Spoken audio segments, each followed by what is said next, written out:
On rejoint Andrea Le Sieur pour parler du 7e art ce matin, le cinéma. Comment ça va ce matin? Ça va super bien. J'ai un bel événement à vous parler à la fin. Oui. Alors, je suis pas mal fébrile ce matin.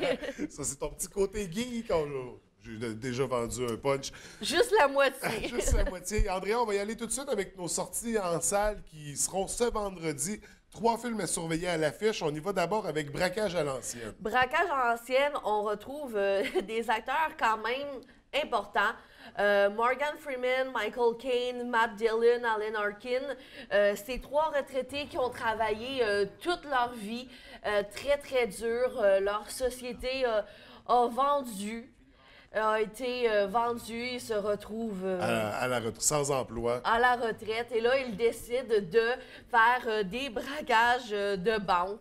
Et là, braquage à l'ancienne, on comprend, puisque c'est comme des acteurs d'une belle âge. D'une belle âge. Et il y a un côté quand même touchant, humoristique, d'amitié là-dedans. Alors, ça va être plutôt comique. Oui, donc une belle comédie à voir en famille, j'imagine, un film comme ça. Oui. C'est accessible Pourquoi pour pas? tous. Dès vendredi, on a également le film Demain, tout commence. Avec Omar Sy. Cette fois-ci, c'est un film un peu plus, je dirais pas dramatique, mais un peu plus ressenti. Alors, c'est l'histoire de Samuel qui vit une vie un peu sur le bord de la plage, sans attache, sans vie super compliquée. Ouais. Et du jour au lendemain, une ancienne concubine, une ancienne conquête, lui ramène, en fait, lui annonce qu'il a une fille. Et il va devoir... Prendre ses responsabilités. exactement, prendre ses responsabilités, faire des choix. Oui. Alors, un film qui risque d'être inspirant et touchant à la fois. Une belle histoire à découvrir. Oui. Un 3e film, un film d'animation, Les Schtroumpfs. Les Schtroumpfs. Bien, est-ce qu'on est tanné, est-ce qu'on n'est pas tanné? Ça dépend des gens. Je trouve que cette fois-ci, Le Village perdu, ça... On revient à la source. On revient moins plus à la source que les derniers films qu'on a vus en version comme quand il allait à New York puis tout Oui, ça. oui, oui. On retrouve On n'était plus... pas familier avec ça quand Ouais. on était jeunes. C'est différent. Là, on retrouve vraiment la Schtroumpfette qui est en girl power, qui veut découvrir justement le village perdu, ce village qui est supposément rempli de Schtroumpfs. Alors, d'une autre catégorie, d'un autre genre de Schtroumpfs. Alors, ils vont partir à l'aventure pour retrouver ce village perdu. Et est-ce qu'on a Gargamel dans l'histoire? Ben, Oh, sûrement. ben oui. On peut pas passer à côté. Mais non. Les Schtroumpfs sans Gargamel, qu'est-ce que ce serait? Donc, à découvrir... Ça serait plate, oui. Un autre film, un autre beau film à voir vraiment avec ta famille. Puis Oui. ceux qui, comme moi, font partie de la génération qui Les lisait en Schtroumpfs. bande dessinée ou qui l'écoutait en dessin animé. On va apprécier ce film-là, je crois, plus que les 2 précédents. Personnellement, j'ai un coup de cœur pour le genre du début, la couleur Ouais. du commencement. Alors peut-être là, ça va être un peu plus proche. On va être vraiment dans l'univers des Schtroumpfs. Oui. Sortie DVD, sortie DVD Blu-ray, c'est aujourd'hui que ça se passe. On a Rogue One, donc une histoire de Star Wars qui sort. On en a déjà parlé précédemment. Évidemment, et je crois qu'on ne va pas arrêter d'en entendre parler. Selon certaines sources, selon certaines critiques, c'est le meilleur Star Wars qui est sorti. Et c'est un peu déstabilisant de voir ça, puisque Star C'est Wars pas un Star Wars non plus. n'est pas un Star Wars, C'est ça, en c'est une fait. histoire parallèle. Ça... Exactement, c'est une histoire de Star Wars. Ouais. Ce n'est pas Star Wars. Évidemment, moi, mon avis, c'est que ce n'est pas le meilleur Star Wars parce que c'est une compagnie à part. Ben, pas une compagnie à part, mais c'est un film à part, c'est un Ouais. spin-off. Ouais. C'est excellent, c'est bon, il y a de l'action. L'histoire est très, très bonne. Je lui enlève pas ça. On voit des côtés des personnages un peu plus difficiles. J'ai trouvé ça plus rough que les autres. On dirait qu'ils n'ont pas mis de gants blancs pour celui-là. OK. Un petit peu plus difficile émotionnellement, en tout cas pour moi. Par contre, allez l'acheter, allez le louer. Si vous êtes aussi fan que moi, ben ça va faire partie de votre Puis collection. pour quelqu'un qui n'a jamais écouté un Star Wars, est-ce que c'est bien pour commencer? Non. Ou on se tape la première trilogie? Ah ben oui, non, faut absolument commencer. Faut connaître l'univers. Ah oui, oui, OK. on peut pas commencer avec ça, vraiment pas. Puis moi, ce que j'ai fait avec mon copain qui ne connaissait pas Star Wars, j'ai fait écouter les vieux de la vieille. Et tu as dû trouver ça pénible. Ah, moi, j'adore ça. Je préfère les anciens que les nouveaux. Et je lui ai fait écouter, dans le fond, 1, 2, 3 en ordre de sortie. Ouais. Rogue One et la nouvelle trilogie, Ouais, si je ouais. pourrais dire. Là. Donc, et justement, on attend toujours le deuxième tome de la troisième trilogie. Est-ce qu'on sait c'est pour quand? Ah, ça devrait être l'année prochaine dans le tour de Noël. Là, à ce rythme-là, on en a pratiquement un par année aussi. Ouais, On- je devrais être ici jusqu'en 2024-2030 pour vous les présenter.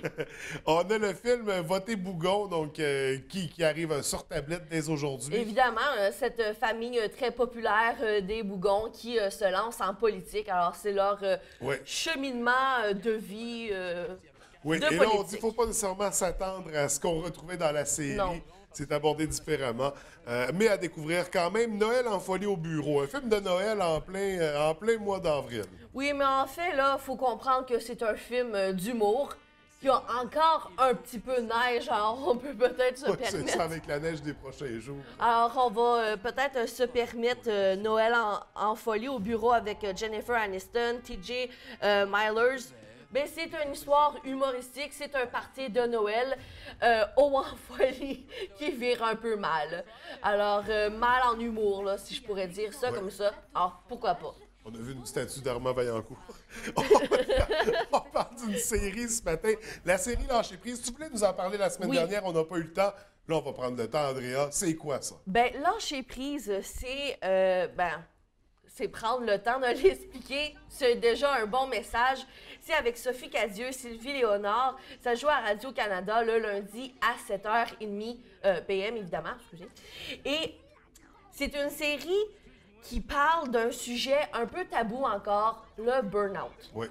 C'est l'histoire d'une mère de famille pas très commune qui doit faire face à un burn-out, qui va faire face à des situations touchantes, humoristiques. C'est excellent pour tous ceux qui vivent des stress, des angoisses, qui ont besoin d'aller chercher des fois du support. Ben, ça va peut-être pas sauver le monde, cette série-là, mais ça fait du bien, hein, s'il vous plaît. Moi, c'est rare que j'accroche autant sur une série québécoise. Puis ça sauve mes semaines. Tous les fois que j'ai un petit down, je pense à ça, je me dis « Ah, je pourrais vivre pire que ça, je pourrais être dans lâcher prise. » Il y a toutes sortes de faits cocasses aussi. Ouais. C'est à découvrir, je vous dis, là, c'est vraiment une série extraordinaire. Et là, une belle brochette de comédiens québécois aussi. Là. Oui, Là, vraiment, oui. on visait fort. Donc, un film, une série que dis-je à découvrir à Radio-Canada. Ça joue quand exactement? Le lundi à 7h30. Donc, c'était hier soir. On attend la semaine prochaine. Ah oui. C'est sûrement disponible sur Cet tout.tv. après-midi, j'écoute celle-là d'hier soir. OK. Vous savez ce que je fais. Et là, on Je vais termine, faire. Andrea, avec ton événement. Là, que tu veux pas qu'on manque demain, un truc spécial pour les geeks. Oui, en fait, pour ceux et celles qui connaissent la convention, la seule convention, puis moi je suis fière de le dire, au Saguenay-Lac-Saint-Jean, pour nous, les geeks, Ouais. ça geek. Alors, demain à 19h30, sur leur page Facebook, ils vont faire un direct, un live, un Facebook Live, pour discuter avec les gens. Qu'est-ce qu'on veut pour ça geek? C'est notre convention. Qu'est-ce qu'on veut? Qu'est-ce qu'on souhaite? Ils vont sûrement parler des invités, des conférences, des panels. Cette fois-ci, au Delta, on va avoir un plus grand terrain de jeu, une mascarade officielle. Avoir une mascarade officielle, là, c'est immense pour une convention. Je pense que ça va rajouter quelque chose d'incroyable ici en région pour les cosplayers. Oui. C'est pas toujours facile d'être geek en région. J'en parle, j'en reparle. J'ai une émission de radio que ça revient toujours ce sujet-là. faut aller à Québec, faut aller à Montréal pour vivre des émotions comme ça. Mais là, on a la chance d'avoir ça ici. Et demain, on a la chance d'avoir un Facebook Live à nous, pour notre convention. Pour participer à la conception de la 2e édition. Exactement. On va parler des invités, des panels. Moi, je vais être là pour faire une conférence sur mon métier de chroniqueur cinéma, YouTube aussi. Je vous garantis ça, c'est sûr. Je vais être là. J'ai aussi un autre projet de panel pour mon émission de radio. Aussi d'autres avec des blogs. Je vais être là pas mal beaucoup.